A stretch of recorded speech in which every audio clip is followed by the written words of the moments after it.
Here's a little simple diagram in mnemonics that's going to help you with the brachial plexus. Okay, it starts here between the anterior and middle scalenes, and it comes all the way down, right? So that's why you have C5, 6, 7, 8, and the T1.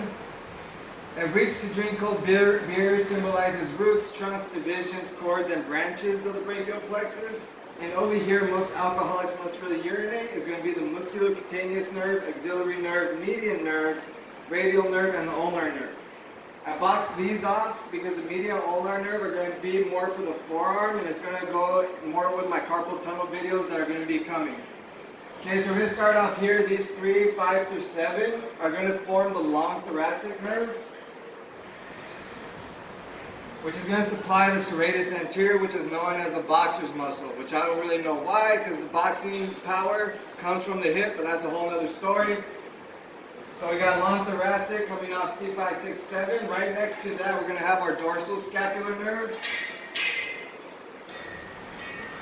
which supplies your levator scap and both your rhomboids minor and major, which are responsible for depressing the scapulas.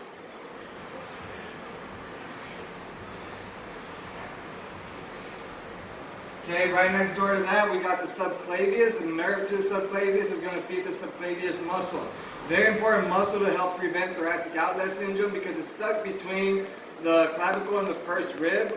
Okay, and keeping that space open is what allows to prevent the thoracic outlet syndrome, which is pinching off those nerves. Okay, right next to that, we're going to go into my favorite muscle, infraspinatus, but this nerve is also going to supply the supraspinatus. It's going to be the suprascapular nerve.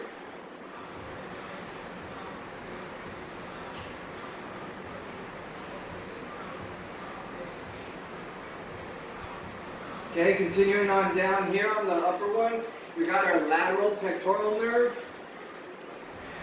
Just as it sounds, going to be feeding the outside of the pectoral muscle. Okay, this little dotted line feeds down into the medial pectoral nerve,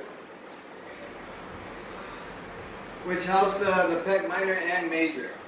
Okay, right next door to the medial pectoral nerve, we got our antebrachial and brachial nerves, which are more for cutaneous function of the forearm.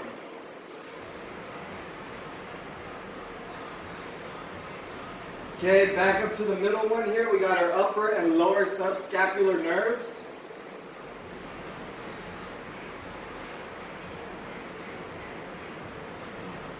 Okay, which is going to feed the subscapular muscle as well as your teres major. This middle one is also known as a thoracodorsal nerve. And that's going to feed your latissimus dorsi, that big one back here. Coming over here, musculocutaneous nerve. Okay, it's going to be flexors of the arm. That includes the coracobrachialis, biceps brachii, your brachioradialis. Axillary nerve is going to feed your deltoid muscle as well as your teres minor.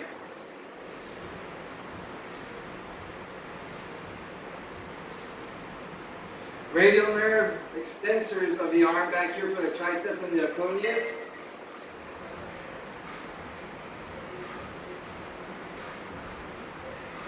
As I said, I'll be discussing the median and ulnar nerve in my next videos as I break down carpal tunnel and how to reverse that. Okay, but there you go, guys. Brachial plexus. Make sure to keep your neck open. Careful with that forward posture around his shoulders as well, because all of that is going to end up inhibiting somehow something that feeds off either the brachial plexus or even your auxiliary artery. Okay, guys? So tune in next time. Thank you.